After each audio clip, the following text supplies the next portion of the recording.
Lizzie Clark. Hi. Thank you very much for making this time to talk to me. Now Sure. tell me, what is the name of your brand? So it's called We Resonate. You used to be a designer with Alexandra McQueen. Yep. Yep. So tell me a little bit about your background and about your brand, how you began your brand. Okay, a bit about me. I worked for McQueen before having my daughter 18 months ago. I kind of like my trade here as a printed fashion designer, developing, editing collections, sourcing a lot of vintage for inspiration, a lot of travel. It was great. I defined my taste level as well as working like with the most influential and inspiring people in that kind of fashion industry. So, and then at the end of it, I became the head of print at McHugh, which kind of gave me the ultimate brand awareness, working really closely with merchandisers, great perspective on the market. And then before that, I was a printed scarf designer in New York, which was huge. Absolutely loved it. Learned my kind of technical ability there. My one, which is actually the beginning of We Resonate, but I just didn't see it yet. I don't wear printed silk scarves, and I don't know who does. I find it very odd that you would hide such a beautiful print, and I would spend,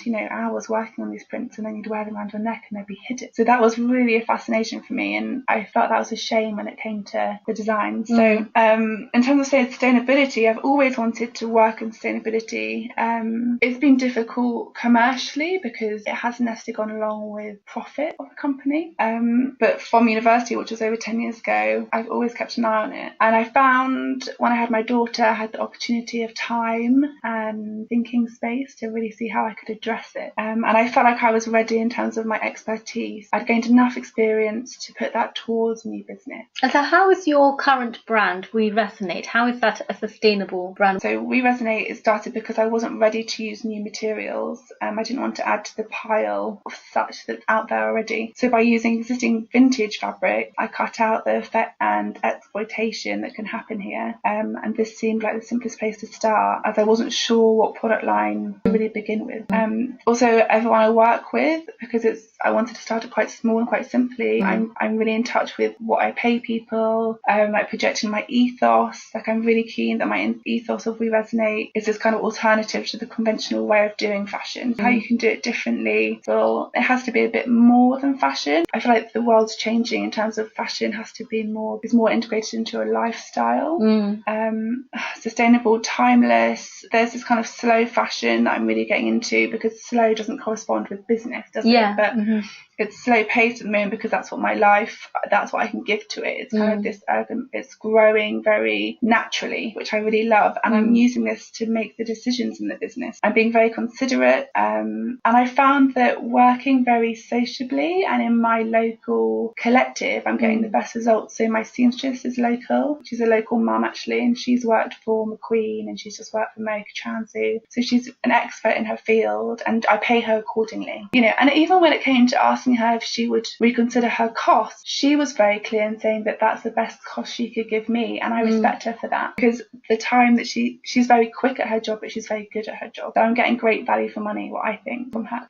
Where do you access your fabric? So this is the part that I love the most. So I source these vintage silk, and I mean it's silks majority, but a lot of the pieces I find, because I love the print so much, I've just had to buy them. I mean, I'm very aesthetic, but most of the garments are part silk. And I source these from London. I started at Portobello Road. There's an amazing man there that sells beautiful scarves. And I think I kind of bought all his good ones. I had to move on, so I buy a lot from online vintage. So are they mostly scarves that you buy? Yeah. And then you redesign them into outfits? Yeah. So we did this a lot. It started from how I used to work at McHugh. Like a lot of the initial inspiration that we worked with is to see how a print worked by making it from existing fabric, because that's how you get the best sense of how a garment will look. And I think through this, I think I have this way, and I really enjoy it, of choosing the scarves and seeing how they sit together. Because you have all these scarves to choose from, but they have to find their partner, how it works in the garment, how they work together, and some of them are quite unexpected,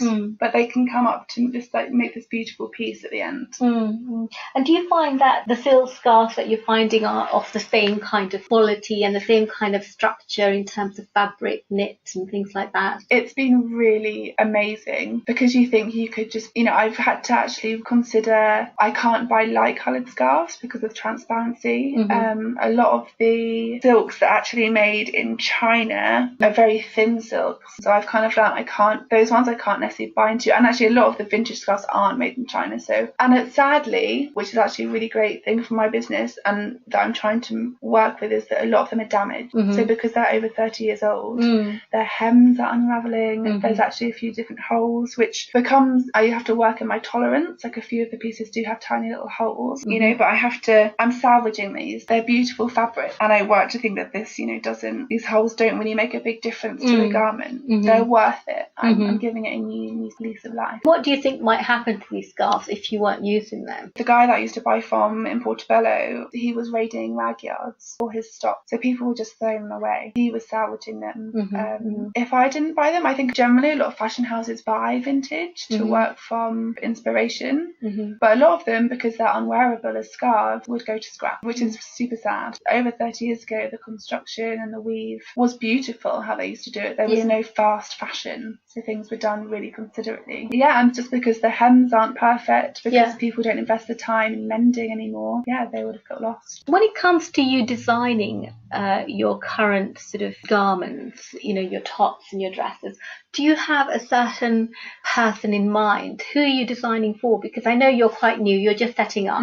So usually I would ask the brand, what's your customer profile? But I think you probably wouldn't know that right now, or do you? I have an idea. I found like I've really had to research that to direct my product. Considering this all started with me making myself a dress, that's where it began. I wanted to look very different at a wedding. I had a wedding to go to. I didn't want to buy anything fast fashion. Like I would normally just go to Zara, to be quite frank, or wear something that I owned from McQueen, which wasn't necessarily me. So I designed something that was very me. It had the sustainable background. And then I realized I loved this dress. Like the comments I was getting were great. This is something that, could be huge. So my woman is probably 25 to 45, depending on her earning potential, because they're affordable luxury, but they're higher price than, a high street dress. So I've also found it incredibly valuable to know my competitors. So the prices are based on that as well. So I'm quite big on Instagram. I found that a really great research tool.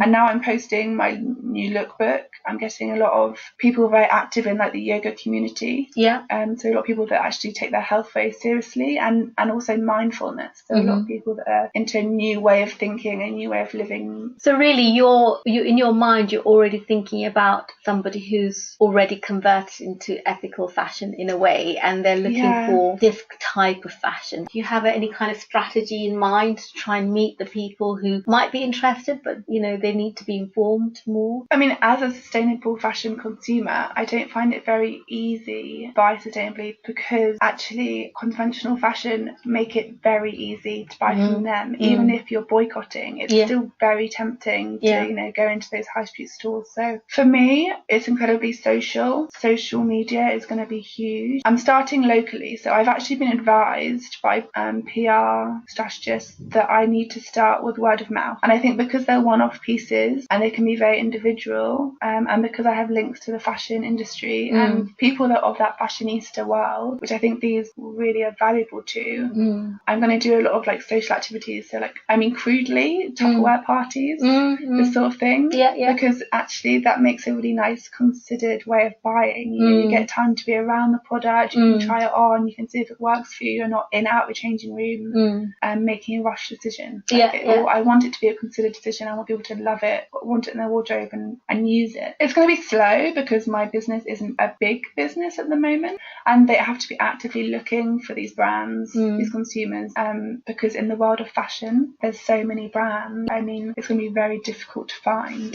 And you were saying earlier about social media. What kind of social media are you sort of on already, or are you planning on using? Have you thought much about that? So I started on Instagram. Before I even had a product, I researched and kind of celebrated existing sustainable fashion that I liked, and I came across a lot. I found it at the beginning difficult to find sustainable fashion that I found stylish. I think coming from the fashion industry, I didn't find a lot of it very attractive. Right. And I actually found it quite difficult to buy. Right. So my main, who I found, like Reformation, and also a lot of London-based designers that don't publicly say they're sustainable, but they have sustainable practices. So doing this research was really, really key on Instagram, and my Instagram started as Resonate Pick, and then as soon as I launched my collection, it's changed to Re-Resonate. And I think Instagram is a great platform for that. You get a reaction to each piece, how it might be perceived when you're selling. And I think the people that are on Instagram are within my target market, and again, it's a very social. I find Facebook harder because I don't use Facebook that much, so I find it difficult when I don't use something how I see it being used. Facebook, you have to keep it up as well. Like, I mean, all these algorithms are happening. If you're not posting weekly or even daily, you're not going to come up on people's feeds, which I find fascinating. So it's like Google, they like reward you for being active. I've just started Pinterest, but I think because women like on Pinterest is a huge market, and I actually use it a lot to collect images that I love. Right. So I've just put the collection photos on there. And thinking back to Alexander McQueen, do you think these big fashion houses, do you think they're quite hot on Instagram, or is that? Yeah, so they are. I think they need to be. That's how people are reaching customers. It's not just walking by shops anymore, is it? And I don't even think it's magazine advertising that has got so expensive that people's marketing budget, they're blowing it. Actually, when I was there, they were investing more in billboard promotion rather than magazines because it's off the chart. I think it's just the way things are going. Where are you at the moment? So yeah, this is a really amazing time. So I've just launched the new website. I've done a soft launch, so my pieces are available to reserve online while I work out my little tweaks and anything that's not going quite right. And then on the 15th of March, I'll launch the website properly, so people can actually purchase online. And then later in March and April, I'm going to have a launch party. I want to say a big thank you to everyone that's helped me, because even for my lookbook, it's been a very collective of people that I've known. Yeah. But I also want to do it, business-mindedly as well. So influencers that I've seen on social media, friends from the industry, they will be invited. What is your sort of vision for your brand in the next sort of 5 years or so? What do you want to achieve? Do you see yourself being like a niche label out there? I mean, ideally for We Resonate as it stands now as a product, I have a set amount that I need to sell for it to be a business, but it will not go into mass production. So ideally, and this is really thinking 5 years from now, I would like it to be a desired brand that actually people can't wait for like the next dress to come online. Like it will be a wish list of somebody's that desired product, and that's worth waiting for. In terms of the brand, I really want it to be more than just fashion. So actually in 5 years, it could even manifest into being like a lifestyle, community-led initiative. I've been really interested in getting kind of a affiliation with a charity, seeing how this kind of empowerment of women can grow and how I can promote it. I mean, I feel like I'm promoting sustainability and, fair living wage, no exploitation. There's one brand that I've just seen that you buy one of their coats and you support a girl through school. Yeah.